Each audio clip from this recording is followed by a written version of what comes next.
El paro argentino ha convocado, o parte de los representantes nucleados en diferentes asociaciones han convocado un paro de comercialización de granos por las próximas 72 horas a partir de la semana que viene.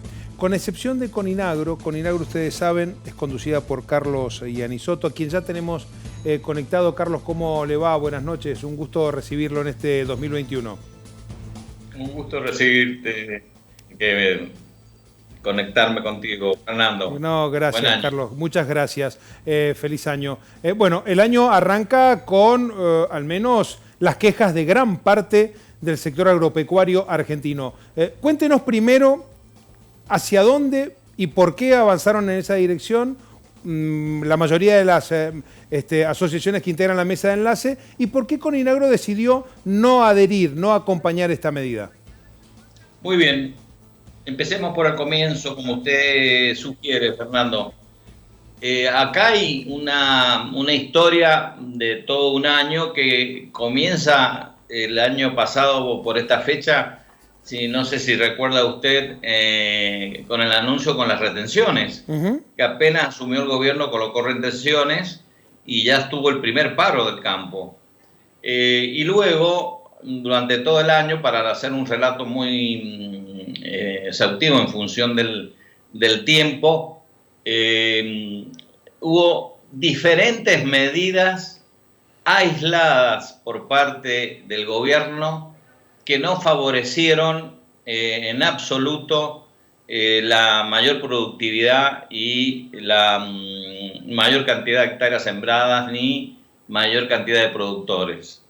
Si hubo algún beneficio fue por producto del mercado que en estos últimos meses, fruto de la pandemia y de otras circunstancias más del clima, aumentaron el precio de los commodities, pero no por una política integral del gobierno o de la Argentina, cosa que estamos ya acostumbrados.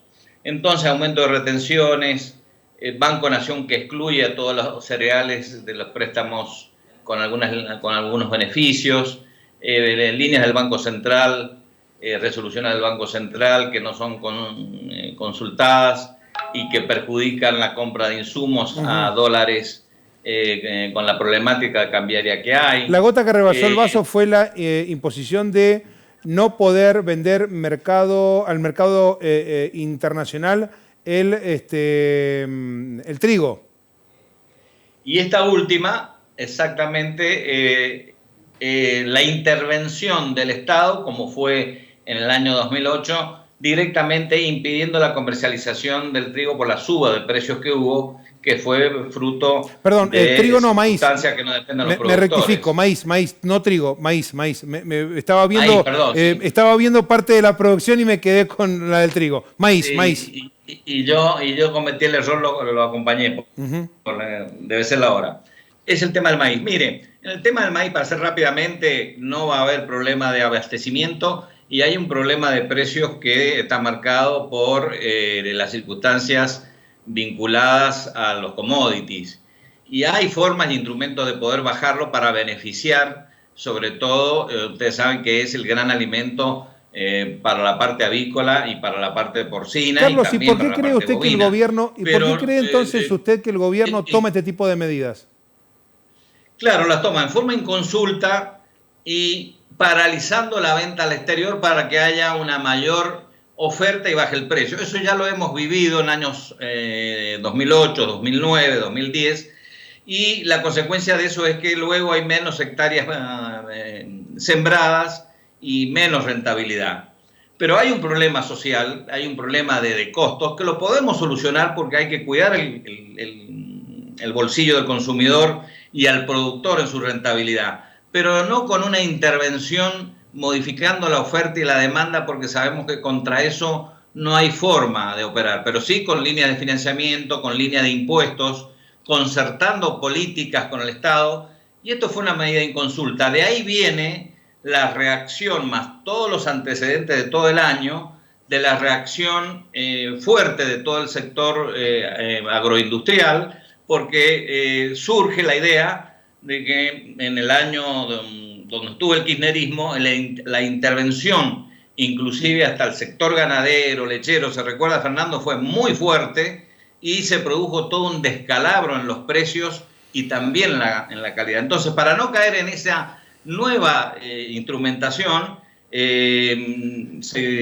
campo está, igual que las bases de Coninagro, muy alteradas porque eso no produce ningún beneficio porque perjudica directamente la producción.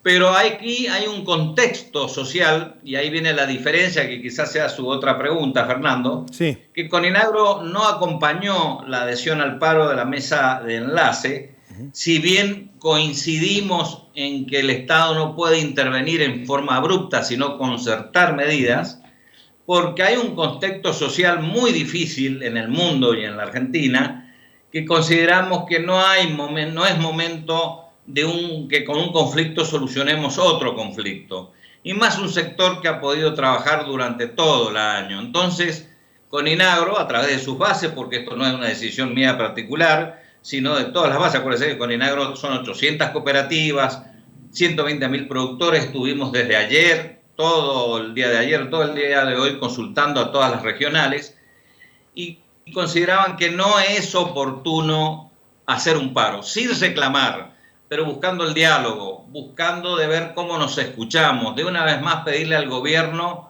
que se baje de la montura y que escuche cuáles son las realidades del productor de cada producción. Le cuento otra, no sé si tendré tiempo, Fernando. Muy breve lo escuchamos. A su vez ha habido aumento de retenciones, inclusive para la vitivinicultura. Bueno, esa era mi última pregunta. ¿Qué opinión le merecía esto en este contexto? Que si bien esto de las retenciones me permito charlarlo con usted un segundito nada más. Si bien hay que observar el perjuicio que puede llegar a traer aparejado en la industria vitivinícola, también debiéramos observar los beneficios que pueden traer para otras producciones regionales, como en el caso de la provincia de Mendoza. En lo vitivinícola está más que claro que el sector se ha expresado en contra de este crecimiento en lo que quien vende al exterior tiene que entregarle al Estado. Eso está muy claro. Pero la pregunta que nos formulamos y comparto con usted es, no todo es determinante, no todo es blanco, no todo es negro. ¿Por qué no se puede lograr, en definitiva, un acuerdo? Porque cuando uno va a comprar el kilo de pan y habla con los panaderos, lo primero que le dicen es el precio de la harina, el principal insumo, se fue por las nubes. Y hay productores de harina que terminan escondiendo la bolsa de harina, especulando con el precio internacional. Y cuando hablamos con ustedes, que son los representantes de quienes están campo adentro, dicen, y lo que pasa que las políticas de sector o para el sector agropecuario nunca han terminado de coincidir plenamente en una mesa en donde se establezcan 4 o 5 ejes de debate, se lleguen a acuerdos y se establezcan como verdaderas políticas de Estado. Y entonces, Carlos.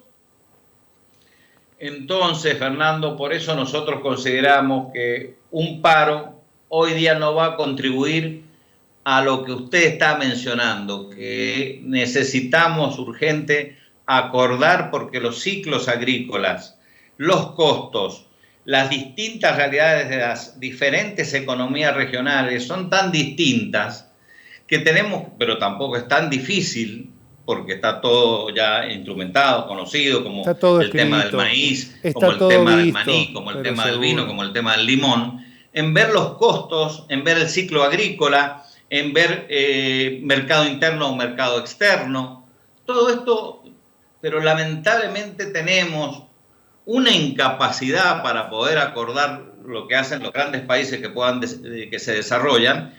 Bueno, fruto de eso, Coninagro, a través de su base, dice, mira, hagamos un esfuerzo y no apoyemos el paro, apoyemos el diálogo para acordar, para ver si podemos concertar que por qué la industria vitivinícola no le cierra un 4,5% de... retención a las exportaciones. Se integra las exportaciones 7 y las retenciones se han aumentado un 4,5.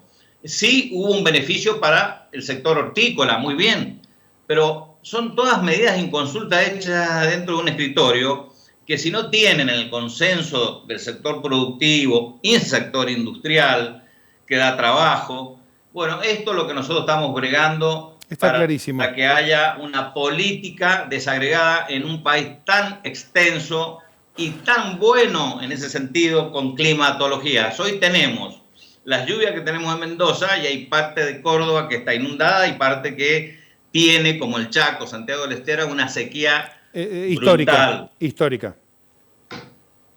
Es Entonces, así. Fernando, muchas gracias por la entrevista.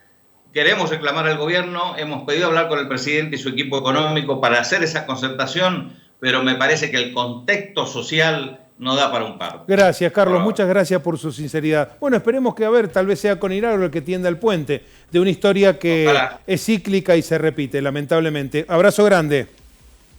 Buen año. Buenas noches, hasta luego.